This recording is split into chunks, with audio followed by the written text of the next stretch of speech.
नमस्कार, मैं हूं संतोष पाठक और आप लोग देखना शुरू कर चुके हैं युगचरण यूट्यूब प्लेटफॉर्म। राहुल गांधी इस देश की राजनीति की बीमारी को पकड़ चुके हैं और अब वो इसका इलाज करने की कोशिश में जुट गए हैं। अगर राहुल गांधी अपने मिशन में कामयाब हो जाते हैं तो फिर भारतीय जनता पार्टी, राष्ट्रीय स्वयंसेवक संघ और खासतौर से देश के प्रधानमंत्री नरेंद्र मोदी के लिए कई तरह की दिक्कतें खड़ी हो जाएंगी।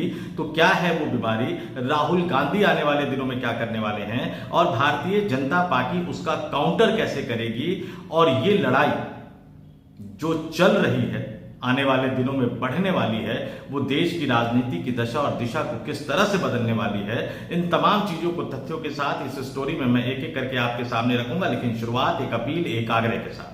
अगर आपने अभी तक युगचरण यूट्यूब प्लेटफॉर्म को सब्सक्राइब नहीं किया है तो आपसे अपील है, आपसे आग्रह है कि आगे बढ़िए, युगचरण यूट्यूब प्लेटफॉर्म को सब्सक्राइब कीजिए, हमारे वीडियो देखिए, वीडियो पसंद आए तो लाइक कीजिए, शेयर कीजिए, ज्यादा से ज्यादा लोगों तक पहुंचाइए और कमेंट करके जरूर बताइएगा कि हमारे वीडियो आपको कैसे लग रहे हैं। अब आते हैं आज की स्टोरी पर, आज की बड़ी स्टोरी पर। ओबीसी राजनीति इस देश में छाई हुई है। देश के प्रधानमंत्री नरेंद्र मोदी भी राष्ट्रीय स्वयंसेवक संघ के स्वयंसेवक होने के बावजूद, भारतीय जनता पार्टी के दिग्गज नेता होने के बावजूद, हिंदुत्व ब्रांड की राजनीति करने के बावजूद अपने आप को ओबीसी नेता कहलवाना पसंद करते हैं और कई मंचों से वो बार बार अपने ओबीसी नेता होने की बात को बहुत ही गौरवान्वित तरीके से कहते हुए नजर आते हैं। मकसद सिर्फ एक होता है, देश के ओबीसी मतदाताओं को बताना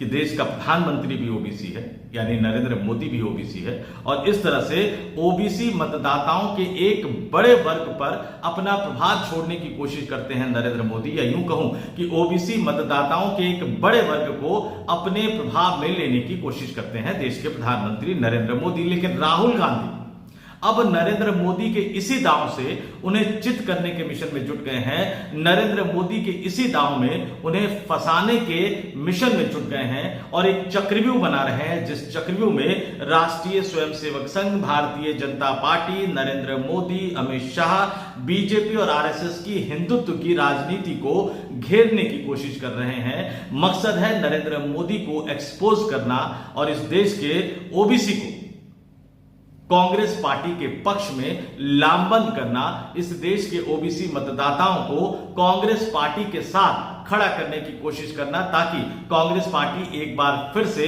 रिवाइव हो सके, इस देश की राजनीति में ताकतवर राजनीतिक दल बन सके और एक बार फिर से केंद्र की सत्ता में आ सके, नरेंद्र मोदी और भारतीय जनता पार्टी को सत्ता से हटाकर। और राहुल गांधी का यह ओबीसी दांव किस तरह से भारतीय जनता पार्टी को परेशान कर सकता है, किस तरह से इस देश की राजनीति की दशा और दिशा को बदल सकता है। राहुल गांधी ने क्या ऐसा किया जिसने भारतीय जनता पार्टी की नींदें उड़ाकर रख दी है, इन चीजों को आपके सामने रखने से पहले जरा इस देश की राजनीति में मैं ओबीसी मतदाताओं का महत्व आपके सामने रख देता हूं। आपको यह बता देता हूं कि ओबीसी मतदाताओं की संख्या इस देश में कितनी है और चुनावी जीत हार में ओबीसी मतदाता कितनी महत्वपूर्ण भूमिका निभाते हैं। जातीय जनगणना का मुद्दा लगातार राहुल गांधी उठा रहे हैं। सरकार ने दबाव में आकर जातीय जनगणना, जो वो पहले नहीं करवाने का ऐलान कर चुकी थी, उसके एक कॉलम को सेंसस में यानी जनगणना में जोड़ने का फैसला कर चुकी है। लेकिन वो कैसे होगा, कब होगा, उसमें कई तरह के किंतु परंतु भी लगे हुए हैं। लेकिन ओबीसी मतदाताओं की आबादी को लेकर एक संभावित अनुमान है।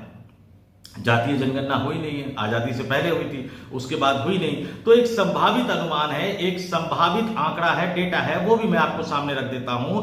मंडल कमीशन ने 80 के दशक में जो अपनी एक रिपोर्ट दी थी, उसमें उन्होंने कहा था कि देश में ओबीसी मतदाताओं की जो संभावित आबादी है वो लगभग 52% के लगभग है। वहीं नेशनल सैंपल सर्वे, उसके मुताबिक इस देश में ओबीसी मतदाताओं की, ओबीसी जनसंख्या, जो ओबीसी आबादी है वो 41% है।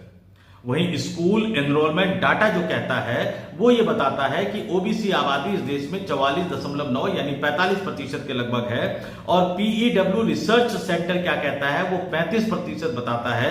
बिजनेस स्टैंडर्ड की एक रिपोर्ट जो 2013 में आई थी उसने ये कहा था कि लगभग 36% आबादी जो है वो इस देश में ओबीसी की है, और अलग अलग तरीकों से जो गणना की गई, जो अनुमान लगाया गया, उसके मुताबिक ये दावा किया जाता है कि देश में ओबीसी मतदाताओं की आबादी 55% के लगभग है। तो प्रतिशत को लेकर भले ही कितने मतभेद हो, लेकिन मोटे तौर पर आप ये मान सकते हैं कि 45% से लेकर 52% के आसपास इस देश में ओबीसी आबादी है, ओबीसी जनसंख्या है। और बिहार में जो नीतीश कुमार की सरकार ने जातीय सर्वे करवाया था, उस जातीय सर्वे को अगर मैं मान लूं तो उसमें जो रिपोर्ट आई थी उसमें ये बताया गया था कि बिहार में जो ओबीसी आबादी है, अदर बैकवर्ड क्लासेस, वो 27.13% है, और ईबीसी की जो आबादी है यानी अत्यंत पिछड़े वर्ग की जो आबादी है वो 36.01% है, जो मिलकर हो जाता है 63.14%। अब अनुमान लगाइए कि ये 63% आबादी अगर एकजुट हो जाए तो बिहार में उसी की सरकार बनेगी जिसको ये ओबीसी मतदाता वोट करेंगे। पूरे देश के स्तर पर अगर मैं कहूं कि 45 से 52% आबादी अगर एकजुट हो जाए तो फिर इस देश में भी उसी पार्टी की सरकार बनेगी जिस पार्टी को ओबीसी मतदाता वोट देते हुए नजर आएंगे। और इसलिए देश के प्रधानमंत्री नरेंद्र मोदी हर मंच से अपने आप को ओबीसी कहते हुए नजर आते हैं, और उनकी सरकार में शामिल तमाम दिग्गज नेता ये बताते नजर आते हैं कि मोदी सरकार में कितने ओबीसी मंत्री हैं। और यही वजह है कि राहुल गांधी भी इस मुद्दे को जोर शोर से उठाने की तैयारी कर रहे हैं, ओबीसी मतदाताओं को साधने की कोशिश कर रहे हैं। और अब तो राहुल गांधी ने और कांग्रेस के राष्ट्रीय अध्यक्ष मल्लिकार्जुन खड़गे, इन दोनों नेताओं ने राष्ट्रीय स्वयंसेवक संघ पर और देश के प्रधानमंत्री नरेंद्र मोदी पर एक बड़ा आरोप लगा दिया है। राजनीति में कई बार अपनी गलती को स्वीकार करना एक मास्टर स्ट्रोक माना जाता है। तो राहुल गांधी ने दिल्ली के तालकटोरा स्टेडियम में ओबीसी वर्ग को लेकर जो एक महासम्मेलन का आयोजन किया गया था, भागीदारी न्याय सम्मेलन, उसमें सीधे सीधे कहा कि उनसे गलती हो गई। वो 2004 से राजनीति में है, 21 साल से वो राजनीति में है। उन्होंने मनरेगा को लेकर काम किया, सूचना का अधिकार को लेकर काम किया, उन्होंने खाद्य सुरक्षा कानून को लेकर काम किया, लेकिन वो ओबीसी के मुद्दे को अच्छी तरह से समझ नहीं पाए। अगर वो समझ पाए होते तो यूपीए सरकार के कार्यकाल में, मनमोहन सिंह के सरकार के कार्यकाल में ही जातीय जनगणना उन्होंने करवा दी होती। साथ ही ये भी कह रहे हैं कि अब उनको अपनी गलती का एहसास हो गया है और अब वो जातीय जनगणना करवा कर ही रहेंगे। तेलंगाना के मॉडल की वो बात करते नजर आ रहे हैं और ओबीसी वर्ग को सीधे सीधे साधने की कोशिश करते हुए वो यहां तक बोल गए कि नरेंद्र मोदी में कोई दम नहीं है। नरेंद्र मोदी का तो खामाखा गुब्बारा बना रखा है किसने? मीडिया वाले। उन्होंने देश के ओबीसी लोगों को संबोधित करते हुए सीधे सीधे कहा कि देश के ओबीसी आबादी की जो असली शत्रु है वो नरेंद्र मोदी नहीं है बल्कि राष्ट्रीय स्वयंसेवक संघ है। आरएसएस की विचारधारा की नींव पर हमला किया उन्होंने। जो आरएसएस और बीजेपी हिंदुत्व की राजनीति को, हिंदुत्व के मॉडल को स्थापित करके सत्ता का सुख भोग रही है, उस पर सीधा अटैक करते हुए कहा कि राष्ट्रीय स्वयंसेवक संघ हिंदुओं की सबसे बड़ी दुश्मन है और जो हिंदुओं की पार्टी होने का दावा करते हैं, इस देश में हिंदुओं में 50% तो ओबीसी है और मोदी सरकार उस ओबीसी आबादी को, जो आधी आबादी है, उसको उसका हक देने को तैयार नहीं है। उन्होंने सीधे सीधे नरेंद्र मोदी पर हमला बोलते हुए कहा कि नरेंद्र मोदी कहते हैं हिंदू इंडिया, जबकि 50% हिंदू तो ओबीसी है। अगर हिंदू इंडिया है यानी मोदी की आइडिया पर, मोदी की विचारधारा पर सवाल उठाते हुए कहा कि मीडिया और कॉर्पोरेट कंपनी में ओबीसी क्यों नहीं है, बड़े बड़े एंकरों की लिस्ट में ओबीसी वर्ग के लोग क्यों नहीं है, ये लोग एससी एसटी ओबीसी वर्ग की जमीनें छीन कर अडानी को दे रहे हैं, इनके सिस्टम में कोई ओबीसी नहीं है। इसलिए हमने कहा कि जहां भी कांग्रेस की सरकार होगी हम जाति जनगणना करेंगे ताकि हमें पता चले कि ओबीसी वर्ग के लोगों की देश में कितनी भागीदारी और हिस्सेदारी है। सीधे सीधे बीजेपी के हिंदुत्व की राजनीति पर सवाल उठा रहे हैं और कांग्रेस के राष्ट्रीय अध्यक्ष मल्लिकार्जुन खड़गे ने तो इसी कार्यक्रम में बोलते हुए नरेंद्र मोदी के ओबीसी राज पर बड़ा सवाल उठाते हुए एक बड़ा आरोप लगा दिया। मल्लिकार्जुन खड़गे क्या कह रहे हैं कि ओबीसी की आवाज तभी सुनी जाएगी जब ओबीसी के लोग चुन कर आएंगे।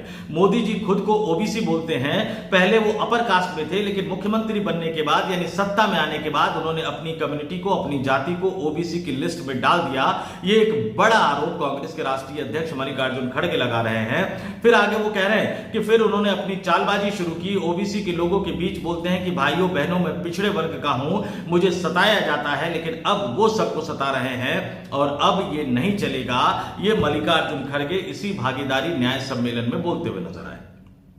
इसके अलावा कांग्रेस के कई दिग्गज नेता, राजस्थान के पूर्व मुख्यमंत्री अशोक गहलोत, राजस्थान के पूर्व उप मुख्यमंत्री सचिन पायलट, छत्तीसगढ़ के पूर्व मुख्यमंत्री भूपेश बघेल समेत और कांग्रेस के कर्नाटक के वर्तमान मुख्यमंत्री सिद्धारमैया समेत कांग्रेस पार्टी के तमाम दिग्गज नेताओं ने इस सम्मेलन में अपनी बातें रखी। भारतीय जनता पार्टी और नरेंद्र मोदी पर कई तरह के तीखे हमले बोले, कई तरह के आरोप लगाए, लेकिन एक बात तय मानकर चलिए कि मल्लिकार्जुन खड़गे ने जो आरोप लगाया, राहुल गांधी ने हिंदुत्व में जो ओबीसी का कार्ड खेलने की कोशिश की, अगर ये दोनों चीजें कामयाब हो जाती, इस देश की ओबीसी मतदाताओं के मन में यह बैठ जाता है, कांग्रेस ये बैठा पाने में कामयाब हो जाती है कि नरेंद्र मोदी असली ओबीसी नहीं है, तो दिक्कतें खड़ी हो जाएंगी। अगर राहुल गांधी इस देश के ओबीसी आबादी में ये भावना बैठा पाने में कामयाब हो जाते हैं कि राष्ट्रीय स्वयंसेवक संघ हिंदुओं का या हिंदुत्व का राग इसलिए अलाप रही है ताकि ओबीसी वर्ग को उनकी हिस्सेदारी न देनी पड़े, तो फिर आरएसएस की विचारधारा और भारतीय जनता पार्टी की ताकत पर कई तरह के सवाल उठ जाएंगे। और इसलिए मैंने कहा कि राहुल गांधी का यह मिशन अगर कामयाब हो जाता है तो आने वाले दिनों में यह देश की राजनीति की शक्ल और सूरत को बदलता हुआ नजर आएगा। और इसलिए नरेंद्र मोदी साहब के सामने कई तरह की दिक्कतें हैं। आने वाले दिनों में नरेंद्र मोदी को राहुल गांधी के इस मिशन से जूझने के लिए कई तरह के नए तौर तरीके अपनाने पड़ेंगे। और अगर वो नए तौर तरीके नहीं अपना पाते हैं, अगर वो राहुल गांधी के इन हमलों की काट नहीं ढूंढ पाते हैं, अगर वो मल्लिकार्जुन खड़गे के इस आरोप का सही तरीके से जवाब नहीं दे पाते हैं, तो फिर वो एक्सपोज हो जाएंगे और उनके लिए कई तरह की दिक्कतें खड़ी हो जाएंगी। हालांकि नरेंद्र मोदी के पास भी एक ब्रह्मास्त्र है जिसके बारे में सूत्र ये बताते हैं कि आने वाले दिनों में वह यह ब्रह्मास्त्र भी चल सकते हैं। नरेंद्र मोदी सरकार के पास वो ब्रह्मास्त्र है रोहिणी कमीशन की रिपोर्ट, रोहिणी आयोग की रिपोर्ट, जिसमें यह कहा गया है कि जो ओबीसी वर्ग है उसमें 1/4 जातियां ही हैं जो आरक्षण के 97% हिस्से का लाभ ले रही है। और अगर रोहिणी कमीशन की रिपोर्ट के आधार पर नरेंद्र मोदी सरकार ये जातियों का वर्गीकरण, उपवर्गीकरण और आरक्षण को इस जातियों की संख्या के आधार पर बांटने के सिफारिशों को मान लेती है, तो निश्चित तौर पर ऐसे माहौल में इस देश की ओबीसी राजनीति एक नई शक्ल लेती हुई नजर आएगी। लेकिन फिलहाल मोदी सरकार इसको लेकर आगे बढ़ेगी, इस तरह का संकेत देती हुई नजर नहीं आ रही है। लेकिन जैसे जातीय जनगणना में उनको राहुल गांधी के दबाव में आना पड़ा, उसी तरह से अगर राहुल गांधी के हमलों से, राहुल गांधी के अभियान से केंद्र की नरेंद्र मोदी सरकार फंसती हुई नजर आएगी, तो फिर हो सकता है कि रोहिणी कमीशन यानी रोहिणी आयोग की सिफारिशों को लागू करने का ऐलान भी केंद्र की नरेंद्र मोदी सरकार कर दे और उसके बाद ओबीसी राजनीति एक नई शक्ल अख्तियार लेती हुई नजर आएगी। तो ये मानकर चलिए कि इस देश की राजनीति में देश के प्रधानमंत्री नरेंद्र मोदी और लोकसभा में विपक्ष नेता राहुल गांधी के बीच ओबीसी मतदाताओं को लेकर, ओबीसी आबादी को लेकर राजनीति का एक नया दौर शुरू हो गया है। और इन दोनों में से जो भी ओबीसी मतदाताओं को, ओबीसी आबादी को लुभा पाएगा, वो आने वाले कई वर्षों तक इस देश की राजनीति पर राज करता हुआ नजर आएगा। तो देखते हैं कि इस देश के ओबीसी मतदाताओं को लुभाने में, इस देश की ओबीसी आबादी को लुभाने में कौन सा नेता कामयाब हो पाता है, किस तरह से कामयाब हो पाता है, कब कामयाब हो पाता है। और इस पूरी प्रक्रिया में दोनों ही एक दूसरे की कौन कौन सी पोल खोलते हुए नजर आते हैं। तो इस वीडियो में इतना ही। मुझे यानी संतोष पाठक को दीजिए इजाजत। आप सबसे एक बार फिर से अपील, आग्रह करना चाहूंगा, वीडियो पसंद आया तो लाइक कीजिए, शेयर कीजिए, कमेंट कीजिए, ज्यादा से ज्यादा लोगों तक पहुंचाइए। और हां, युगचरण यूट्यूब प्लेटफॉर्म को सब्सक्राइब जरूर कीजिएगा। नमस्कार।